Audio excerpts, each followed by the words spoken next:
एक बार फिर से आपका स्वागत है। हम बात कर रहे हैं खनन का खूनी खेल, स्थानीय प्रशासन फेल। दरअसल उत्तर प्रदेश में खनन माफियाओं के जिस तरीके से हौसले बुलंद हैं, हर जिले से ऐसी तस्वीरें निकलकर सामने आ रही हैं जहां खनन का काला कारोबार धड़ल्ले से दिन के उजाले में चलता नजर आ रहा है और प्रशासन आंखें मूंद कर बैठा नजर आ रहा है।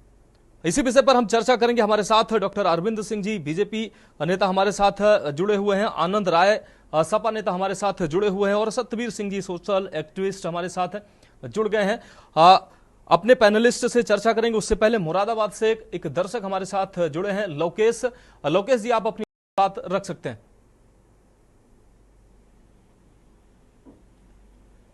लोकेश जी, क्या आप हमें सुन पा रहे हैं? तो शायद लोकेश जी से हमारा संपर्क नहीं हो पा रहा है। अब चर्चा में हम आगे बढ़ेंगे। डॉक्टर अरविंद सिंह जी, के न्यूज के मंच पर आपका बहुत स्वागत है। पहली प्रतिक्रिया आपसे ही लेना चाहेंगे। प्रदेश में खनन का जो खूनी खेल चल रहा है, कहां खामियां आप देखते हैं? प्रशासन कार्रवाई की बात लगातार करता नजर आता है और कहीं ना कहीं ये जो काला कारोबार ये भी फलता फूलता भी नजर आ रहा है और अब ये खनन का काला कारोबार खूनी खेल में बदलता नजर आ रहा है। हासिल होती है कुछ आप लोगों के माध्यम से, कुछ अपना प्रशासनिक तंत्र के माध्यम से इस पे उचित कार्रवाई हो रही है। ये बात नहीं है कि आप कार्रवाई होती ही नहीं, ऐसा कहना सरासर गलत है।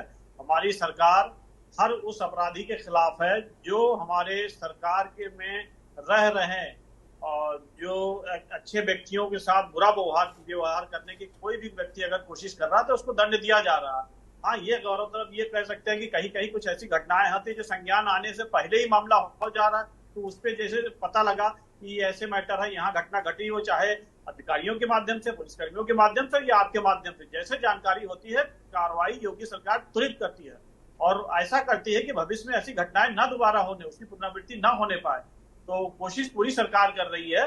हाँ, कभी कभी कुछ घटनाएं आने में, अपने संज्ञान तक पहुंचने में थोड़ा लेट हो रही है, उसके लिए कोई जरूर कारण हो सकता है। उसका कुछ ऐसा जरूर तंत्र डेवलप किया जाए कि त्वरित हो सके उसका उपाय, कि उनकी हौसले ही ना बुलंद होने पाए, वो जहां सोचे उसकी सोच खत्म कर दी जाए, गलत प्रवृत्ति की। ऐसा कुछ उपाय जरूर होना चाहिए।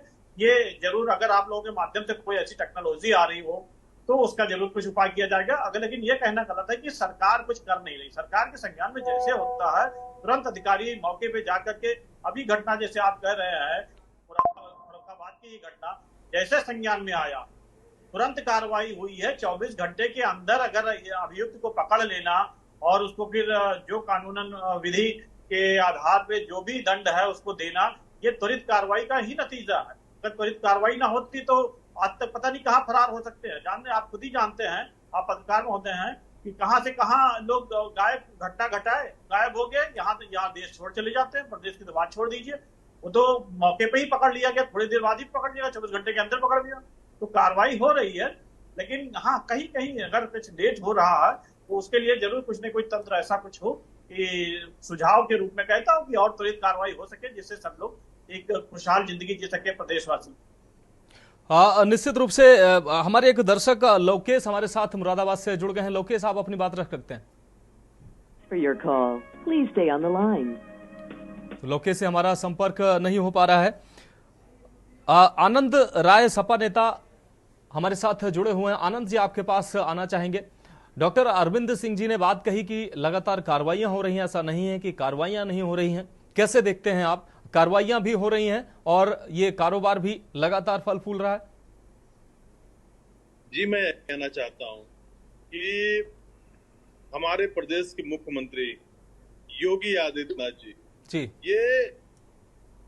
ये जो भी अधिकारी हैं उनका ये खुला हाथ छोड़ दिए हैं कि आप जो चाहो अपनी मर्जी चलाओ, कोई जनप्रतिनिधि से मतलब रखने की जरूरत नहीं है। उनका साफ कहना है कि आप किसी भी नेता, विधायक, सांसद, मंत्री, इनकी बिल्कुल मत सुनना, आप अपने हिसाब से काम करना। अधिकारी बेलगाम हो गए हैं। मैं आपसे स्पष्ट कर देना चाहता हूं, ये स्थिति इसीलिए आई है। अगर समाजवादी पार्टी की सरकार थी तो अधिकारी जनप्रतिनिधि के दबाव में रहते हैं। आज कोई सांसद, विधायक जाता है, चेयर छोड़ के ये आईपीएस आईएएस अधिकारी खड़े नहीं होते हैं। ये उनका